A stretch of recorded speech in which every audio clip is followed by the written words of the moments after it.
Mike Mulligan and his steam shovel. Mike Mulligan had a steam shovel, a beautiful red steam shovel. Her name was Mary Ann. Mike Mulligan was very proud of Mary Ann. He always said she could dig as much in a day as 100 men could dig in a week, but he had never been quite sure that this was true. Mike Mulligan and Mary Ann had been digging together for years and years. Mike Mulligan took such good care of Mary Ann, she never grew old. It was Mike Mulligan and Mary Ann and some others who dug the great canals for the big boats to sail through.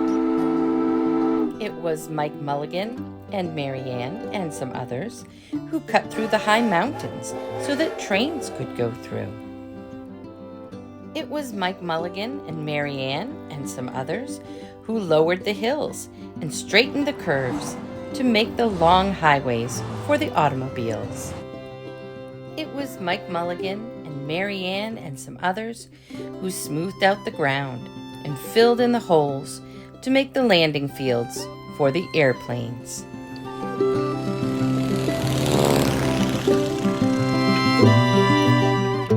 And it was Mike Mulligan and Mary Ann and some others who dug the deep holes for the cellars of the tall skyscrapers in the big cities. When people used to stop and watch them, Mike Mulligan and Mary Ann used to dig a little faster and a little better. The more people stopped, the faster and better they dug.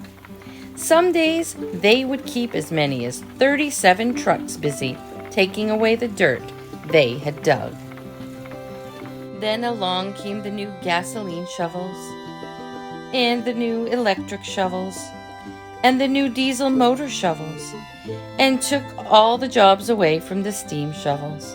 Mike Mulligan and Mary Ann were very sad.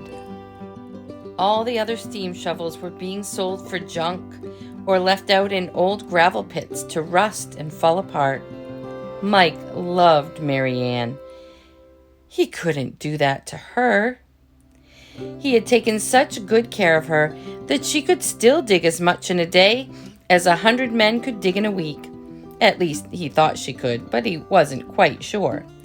Everywhere they went, the new gas shovels and the new electric shovels and the new diesel motor shovels had all the jobs. No one wanted Mike Mulligan and Mary Ann anymore. Then one day, Mike read in a newspaper that the town of Popperville was going to build a new town hall. "We are going to dig the cellar of that town hall," said Mike to Mary Ann, and off they started. They left the canals and the railroads and the highways and the airports and the big cities where no one wanted them anymore and went away out in the country. They crawled along slowly up the hills and down the hills till they came to the little town of Popperville. When they got there, they found that the selectmen were just deciding who should dig the cellar for the new town hall. Mike Mulligan spoke to Henry B. Swap, one of the selectmen. "I heard," he said, "that you are going to build a new town hall. Mary Ann and I will dig the cellar for you in just one day." "What?" said Henry B. Swap. "Dig a cellar in a day? It would take 100 men at least a week to dig the cellar for our new town hall." "Sure," said Mike, "but Mary Ann can dig as much in a day as 100 men can dig in a week," though he had never been quite sure that this was true. Then he added, "If we can't do it, you won't have to pay." Henry B. Swap thought that this would be an easy way to get part of the cellar dug for nothing, so he smiled in a rather mean way and gave the job of digging the cellar of the new town hall to Mike Mulligan and Mary Ann. They started in early the next morning, just as the sun was coming up. Soon a little boy came along. "Do you think you will finish by sundown?" he said to Mike Mulligan. "Sure," said Mike, "if you stay and watch us. We always work faster and better when someone is watching us. So the little boy stayed to watch. Then Mrs. McGillicuddy, Henry B. Swap, and the town constable came over to see what was happening, and they stayed to watch. Mike Mulligan and Mary Ann dug a little faster and a little better. This gave the little boy a good idea. He ran off and told the postman with the morning mail, the telegraph boy on his bicycle, the milkman with his cart and horse, the doctor on his way home, and the farmer and his family coming into town for the day. And they all stopped and stayed to watch. That made Mike Mulligan and Mary Ann dig a little faster and a little better. They finished the first corner neat and square, but the sun was getting higher. Clang, clang, clang! The fire department arrived. They had seen the smoke and thought there was a fire. Then the little boy said, "Why don't you stay and watch?" So the fire department of Popperville stayed to watch Mike Mulligan and Mary Ann. When they heard the fire engine, the children in the school across the street couldn't keep their eyes on their lessons. The teacher called a long recess, and the whole school came out to watch. That made Mike Mulligan and Mary Ann dig still faster and still better. They finished the second corner neat and square, but the sun was right up in the top of the sky. Now the girl who answers the telephone called up the next towns of Bangerville and Bopperville and Kipperville and Copperville and told them what was happening in Popperville. All the people came over to see if Mike Mulligan and his steam shovel could dig the cellar in just one day. The more people came, the faster Mike Mulligan and Mary Ann dug, but they would have to hurry. They were only halfway through and the sun was beginning to go down. They finished the third corner, neat and square. Never had Mike Mulligan and Mary Ann had so many people to watch them. Never had they dug so fast and so well. And never had the sun seemed to go down so fast. "Hurry, Mike Mulligan! Hurry, hurry!" shouted the little boy.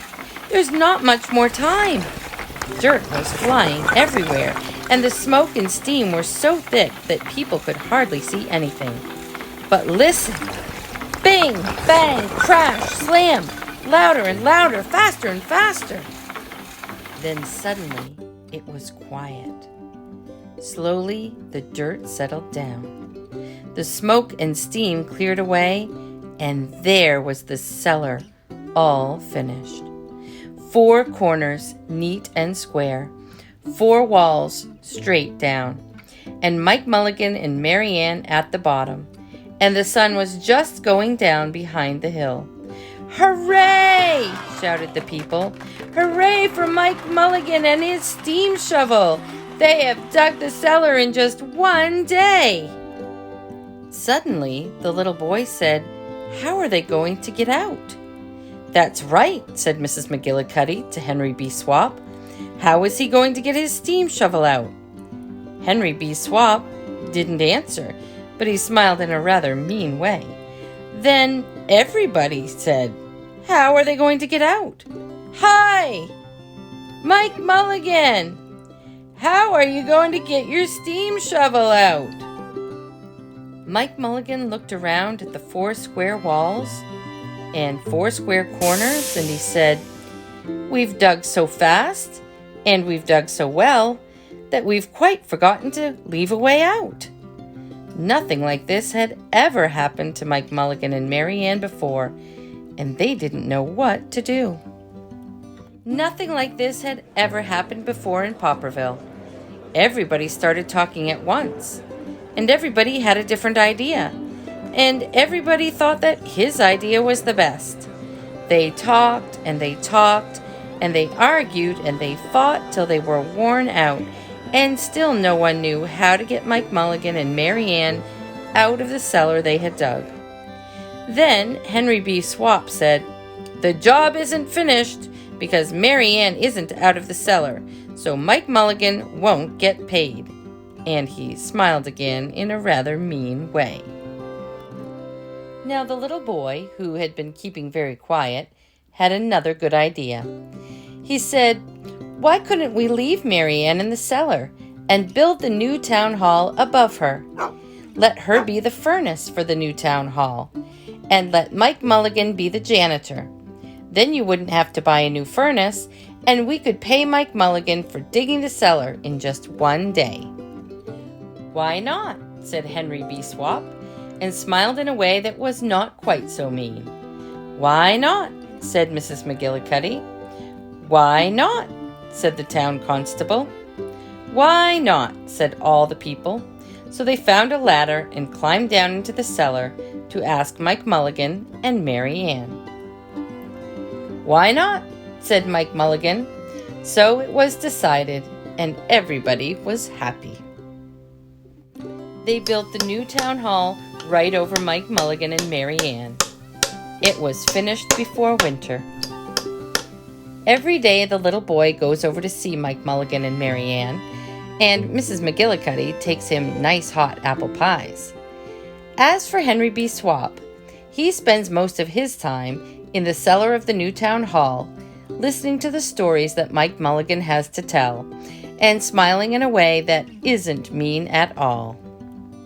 Now, when you go to Popperville, be sure to go down in the cellar of the new town hall.